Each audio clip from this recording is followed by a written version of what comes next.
vivo X300 Ultra 和 OPPO Find X9 Ultra。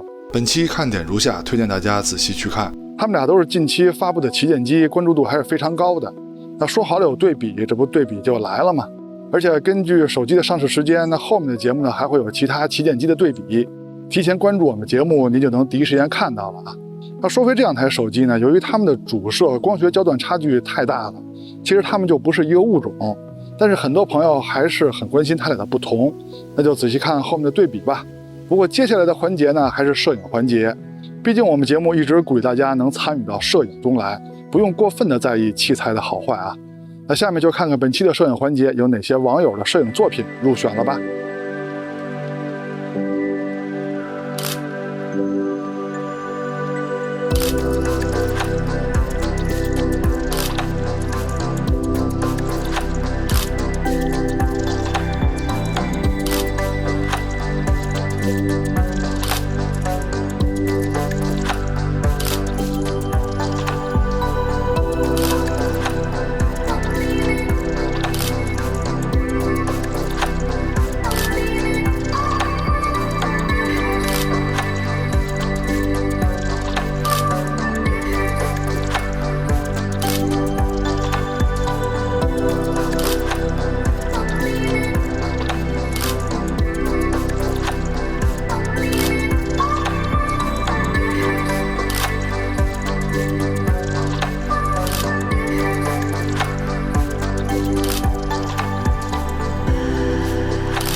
前面的照片我故意把器材名稱的水印給隱去了，目的就是攝影環節大家多討論攝影本身，少討論器材。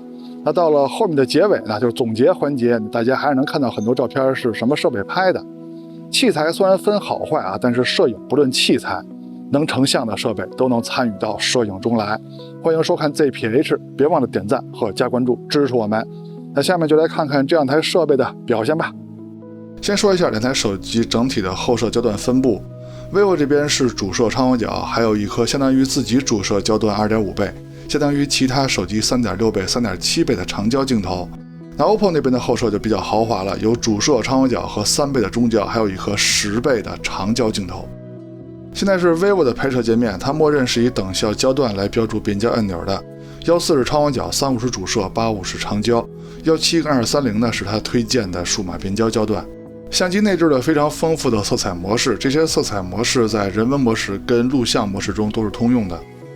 人文模式依舊是我非常推薦的拍攝模式，它是一個鼓勵橫屏拍攝的模式，而且可以非常方便的調節色溫啊、白平衡等參數。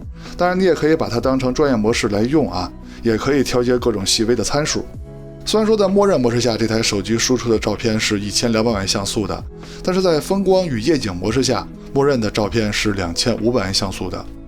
錄像界面錄製功能是非常全的，都趕上了其他手機的專業錄像模式了。但是操作非常簡單，界面也比較清晰明了。那這點呢，咱們到了錄像環節再說。OPPO 的拍攝界面是以1倍、2倍、3倍來標注變焦按鈕的，但是點擊每一個變焦按鈕呢，都能出現當前的等效焦段。在拍攝界面中也提供了非常豐富的色彩模式可以選擇，但是在默認界面下跟大師模式下顏色模式的調節方式有些不同。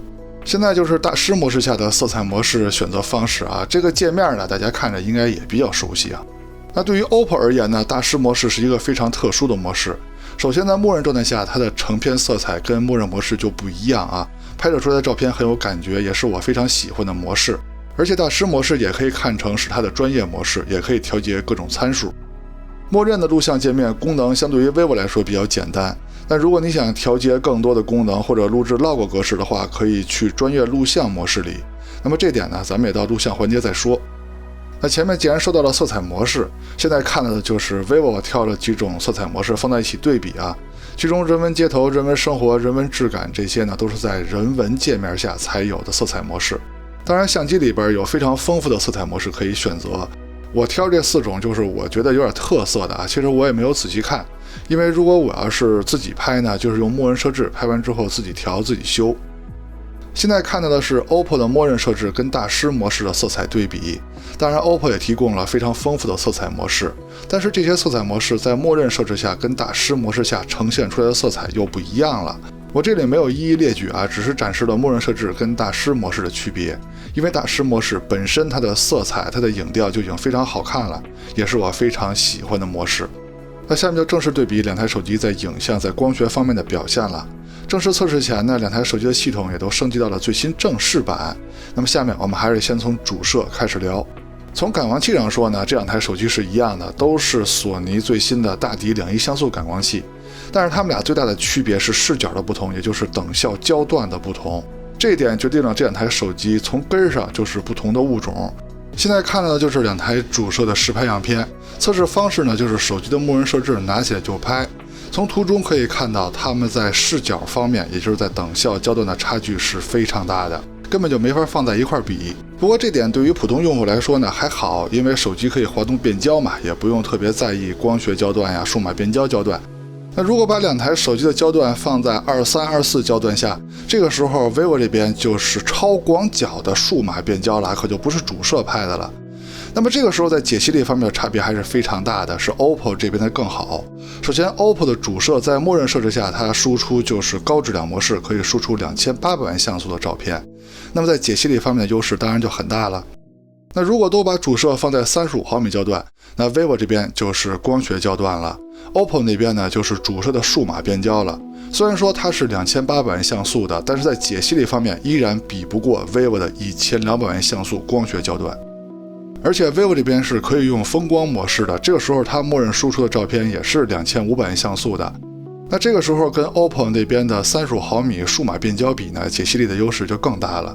這個沒有辦法，這是焦段的優勢。兩台主攝都是有2.1像素高清模式的，只不過 vivo 這邊是等效35毫米 ，OPPO 那邊是24毫米的。這個時候在解析力方面呢，肯定還是 vivo 的優勢更大啊。這就好比都是24焦段下 ，OPPO 的解析力更高，道理是一樣的，是焦段不同導致的。那鏡組的光學質量，也就是邊角畫質把控這方面呢，看起來一定是 vivo 這邊更好，因為它是等效35毫米的光學主攝，它天生就有更好的邊角畫質把控能力。那麼相比之下呢 ，OPPO 那邊做的也已經相當不錯了。再說超廣角鏡頭，從硬件參數上看呢，是 vivo 這邊的感光器更大，而且大很多啊。它是一顆主攝級的超廣角 ，OPPO 那邊的感光器其實也已經很大了。從實拍樣片上看，兩邊的顏色呢還是有些區別的。你們更喜歡哪邊的色彩表現呢？其實它們的等效焦段標注的都是14毫米，但是 vivo 的視角呢稍微廣一點點。那麼在解析力方面啊，是 OPPO 的表現更好，因為它的超廣角默認輸出的是2600萬像素。那 vivo 這邊如果用風光模式默認輸出2500萬像素的話，這個時候跟 OPPO 比，在解析力方面兩邊就差不多了。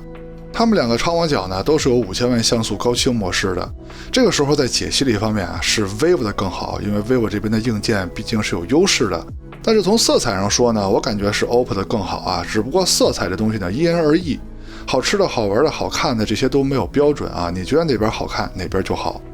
那鏡組的光学質量，也就是邊角畫質把控方面呢，右上角兩邊就說差不多，左上角的差距還是比較明顯的啊 ，vivo 的更好，而且 vivo 的感光器還更大，它的视角還稍微更廣一些。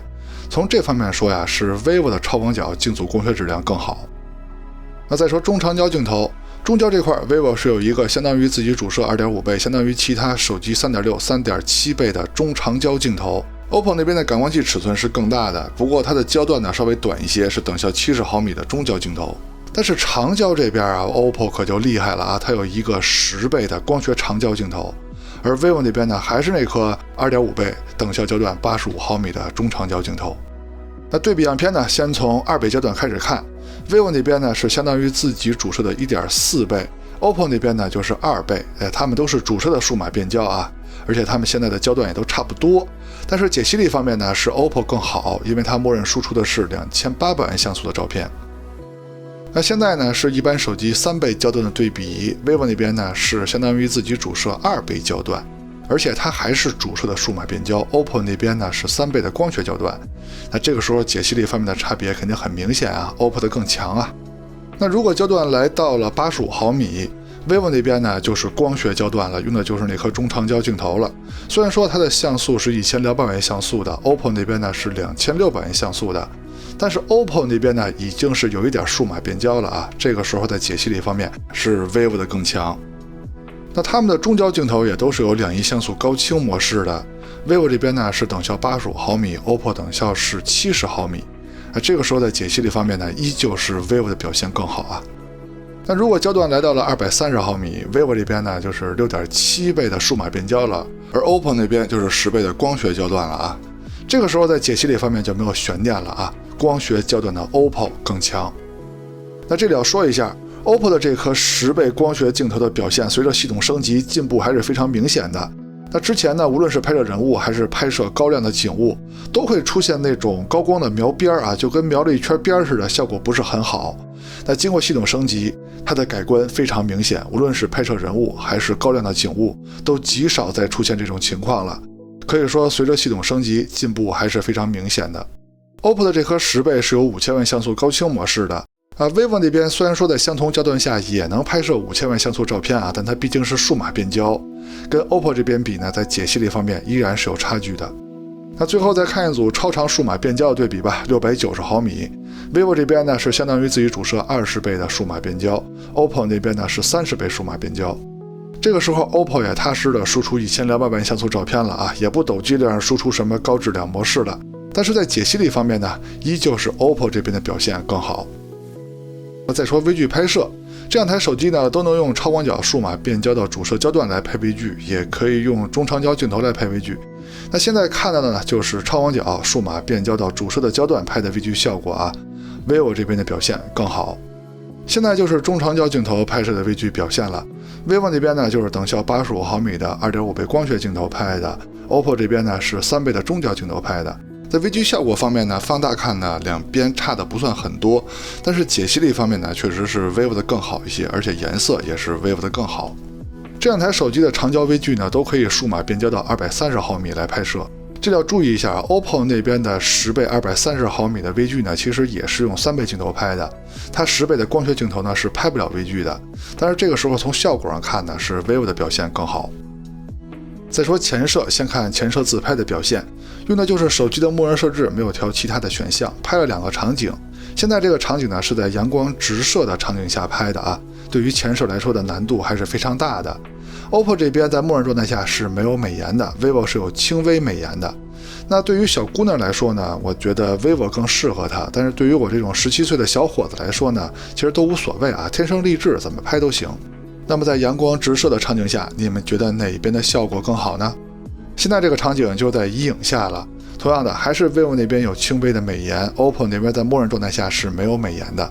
但是從膚色上看呢，或者說從面部精緻程度上看呢，確實是 vivo 的稍微好一點哈。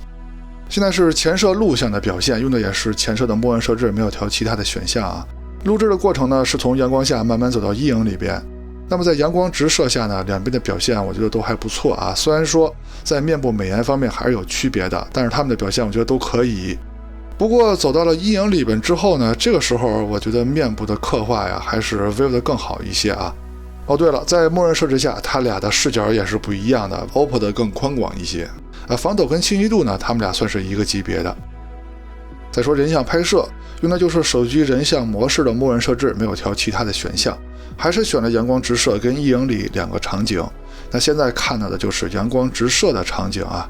那麼從實拍效果上看，從人物的面部上看，確實是 vivo 的表現更好一些啊。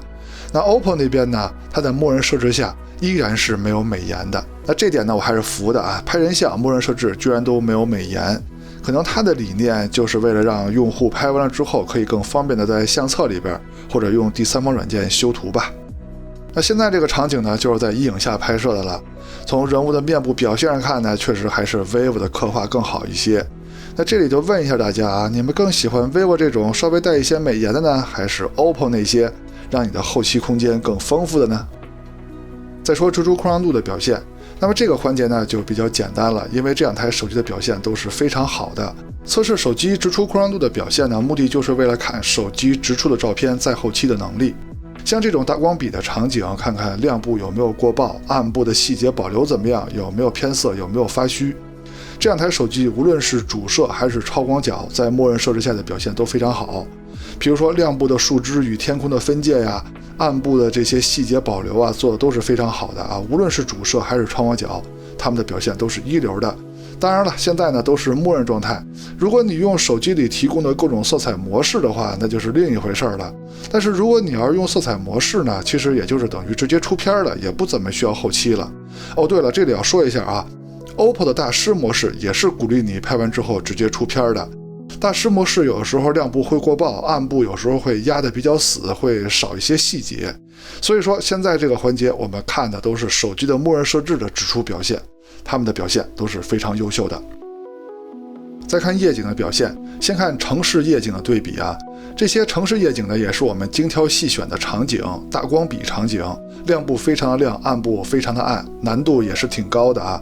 那麼這兩台手機主攝的表現是非常優秀的，亮部跟暗部的細節呈現都沒有問題。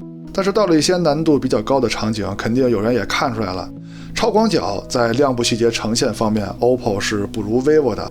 但是別着急，這個不是差距，是兩個廠家在拍攝夜景時候的邏輯不同。現在所有的樣片都是直出的條件下拍攝的， OPPO 在直出的情況下，成像的速度非常快，甚至還可以有一定的連拍。而 vivo 呢，雖然說它的成像速度也非常快，但是就是比 OPPO 要慢一些，連拍的速度也是比 OPPO 慢。那如果 OPPO 的超廣角也想拍出亮部細節豐富的夜景照片，也是非常容易的，只要打開自動夜景就可以了。只不過打開自動夜景之後呢，成像的速度會稍微的降低一些，也就不能連拍了，但是質量是很有保證的。那來到城市比較昏暗的場景，主攝的表現細節呈現方面兩邊都是挺好的，但是超廣角呢，差距就有了啊 ，vivo 這邊的表現更好。那主攝跟超廣角的夜景看完了，咱們看看中長焦的表現啊。現在呢 vivo 這邊就是85毫米長焦鏡頭跟 OPPO 那邊的3倍中焦鏡頭的對比，兩邊的表現都非常不錯。现在是230毫米 ，vivo 那邊是6.7倍的數碼變焦 ，OPPO 這邊呢是10倍的光學鏡頭的表現，看起來也差不多呀。但是來到比較暗的環境就可以看出差距了啊，同樣還都是230毫米 ，OPPO 這邊的光學焦段的效果是要比 vivo 這邊強的。不過這個場景呢，也是 OPPO 的10倍長焦最後一個能工作的場景了。那現在來到了更暗的環境。vivo 這邊的85毫米中長焦鏡頭跟 OPPO 那邊的3倍70毫米中焦鏡頭比，兩邊是差不多的。但是到了230毫米呢，這回 OPPO 那邊的10倍光學鏡頭也不工作了啊，也只能用3倍鏡頭的數碼變焦來拍攝了。這個時候跟 vivo 那邊比呢，也都是數碼變焦的情況，兩邊也就差不多了。來到真正的極暗環境，就要打開夜景模式了。那麼主攝的表現兩邊差不多，但是超廣角的細節呈現差距就已經顯現出來了。這個季節健身器場景是非常難的，樹葉都已經長出來了，光線非常的暗，兩台主攝拍出來的顏色都有點陰間啊，但是細節呈現方面還是 vivo 的更好。超廣角的差距還是實打實的存在的， vivo 這邊超廣角拍攝出來的顏色就比較好看，細節呈現也比 OPPO 強。但是這裡要特意說一下中長焦鏡頭的表現。vivo 那邊在這個場景下85毫米的中長焦鏡頭已經不能工作了，只能用主攝的數碼變焦代替了。而 OPPO 那邊的3倍中焦鏡頭依然可以用光學焦段直接拍攝，只不過拍攝的效果嘛，在細節呈現方面跟 vivo 這邊也沒有什麼大區別。雖然說這個場景 OPPO 的中長焦還能工作，但是太極限了啊，拍出來的效果也不行了。那樹林小路場景 vivo 的主攝拍出來還是稍微的有一些陰間啊，但是細節呈現方面呢 vivo 比 OPPO 還是稍微強了一点点吧。相同場景超廣角的差距啊還是非常的巨大啊 vivo 這邊的表現更好。最難的祖傳神樹 Pro 場景，兩台主攝這回拍攝出来的顏色呢都是比較好比較準的，那麼細節呈現方面呢還是 vivo 的更好。那超廣角方面的差距呢還是不可逾越啊，vivo 的表現更好。再說錄像对比，先說錄像功能这方面啊，先說 vivo， 在默認的錄像的拍攝界面中就有很多的選項可以選擇，就可以直接拍攝 log 格式，而且它3顆鏡頭都支持 4K 120帧的錄像，只不過只能用 log 格式來拍攝。而且它的收音功能也是非常強大的，收音的選项也是非常豐富的啊。在第一期聊 X300 Ultra 的时候就介紹了它的收音功能，感興趣的朋友呢可以去看那期節目。OPPO 在默認的錄像模式裡邊並沒有那麼多的選項，就是正常錄製就行了。如果你也想錄製 log 視頻等呢，就可以打開它的專業錄像模式。OPPO 是有4顆鏡頭的嘛，它的超廣角是只能錄製 4K 60幀的 log 視頻，剩下的主攝、中焦和10倍的長焦都可以錄製 4K 120幀的 log 視頻啊，當然了，也只能用 log 來錄製啊。對比呢，我们還是看默認設置下的表現。因為所有錄像功能的基礎就是默認設置下的表現嘛，它也是最接近現在社交軟件錄製的效果。那麼現在是主攝白天手持走路的表現，沒有架子，沒有穩定器。那兩邊最大的差別呢，就是等效焦段的不同，顏色的差別也非常大啊。你們更喜歡哪邊的顏色呢？清晰度跟防抖兩邊都非常優秀。現在是超廣角的錄像表現，顏色方面的區別還是挺直觀的。你们更喜歡哪邊的色彩呢？同樣的，清晰度跟防抖两邊都很優秀。現在是50毫米數碼變焦的對比，它們都是主攝的數碼變焦。那麼在清晰度方面呢，其實兩邊差不多，只不過 vivo 這邊銳化更多一些 ，OPPO 那邊更柔和，它們的防抖都是非常好的。現在 vivo 是85毫米焦段 ，OPPO 是70毫米焦段，它們都是光学焦段啊。两邊最大的區別呢還是顏色。這個顏色方面你們更喜歡哪邊呢？我現在個人更喜歡 OPPO 的表現。那麼它們的清晰度跟防抖依舊是非常優秀的。現在是230毫米，相當於一般手機10倍焦段的對比。那 vivo 那邊呢就是數碼變焦了，而 OPPO 這邊呢是10倍光學鏡頭拍的。那麼在解析力方面可以看到 OPPO 的是更強的。現在是30倍錄像對比，都是他们最遠的錄像焦段了啊。當然 vivo 那邊相對於自己的主攝焦段來說呢是20倍的數碼變焦啊。那麼這個時候還是 OPPO 的解析力更好，因為它是10倍鏡頭的數碼變焦嘛。那這裡要說一下，隨着系統升級 ，OPPO 的10倍，無論是拍照還是錄像，在畫質的表現上進步都是非常明顯的。現在是主攝夜晚錄像的表現，清晰度跟防抖都是 OPPO 的表現更好，畢竟主攝的光圈 OPPO 這邊大了很多呀。現在是超廣角夜晚錄像的表現，這個地方現在已經非常的暗了，因為樹葉都已經長出來了。超廣角在這個場景下應付起來都很困難啊，但由於硬件差距過大呢，還是 vivo 這邊的表現更好。現在是長焦鏡頭的夜晚錄像對比， vivo 那邊是85毫米的長焦鏡頭， OPPO 那邊用的是70毫米的中焦鏡頭，它們的表現都很好，清晰度都很高，防抖也都不錯。現在是230毫米，相當於一般手機10倍焦段的对比了。那 vivo 那邊肯定是數碼變焦啊，但是 OPPO 這邊我怎麼感覺它還是用10倍鏡頭直接拍的呢？因為清晰度是非常高的，雖然說畫面是有拖動感的，但如果是靜止不動拍的話，一定是 OPPO 這邊的清晰度更高啊。只不過現在移動拍攝，那效果確實是 vivo 的表現更好。結尾還是借着本期攝影環節上榜這些優秀照片來總結一下這兩台手機的表現啊。它們倆主攝焦段不一樣，也不是一個物種，不好放在一塊對比。那雖然很多玩攝影的人都喜歡35毫米焦段，但是你不是別人啊。那如果你就喜歡傳統手機上的23、24毫米的主攝，那肯定也是你對。那超廣角呢，肯定是 vivo 強，中長焦綜合來說呢是 OPPO 強啊，只有85毫米光學焦段是 vivo 有優勢。那麼微距呢是 vivo 的強。那至於前攝跟人像方面呢，樣片都擺那兒了，你們來定哪邊的效果更好啊？直出擴張度方面呢，两邊都很棒。夜景方面呢，主攝跟超廣角是 vivo 的更強，但是城市環境下長焦是 OPPO 的更強。那錄像方面呢，白天中長焦是 OPPO 的更強，那到了夜晚呢，主攝是 OPPO 的強，超廣角是 vivo 的強，長焦錄像呢，兩邊算是各有優勢。那到了節目的最後，在手機的工業設計，也就是手機的長相方面，你們覺得哪台手機長得更好看呢？那如果你觉得是 vivo 這邊長得好看就打1，如果你覺得 OPPO 的好看就打2。OK， 到結尾了，看完前面內容，希望在選擇方面為您提供了幫助，更希望您能喜歡我們的節目啊！別忘了給我們來個點讚和加關注，我們下期節目再見，拜拜。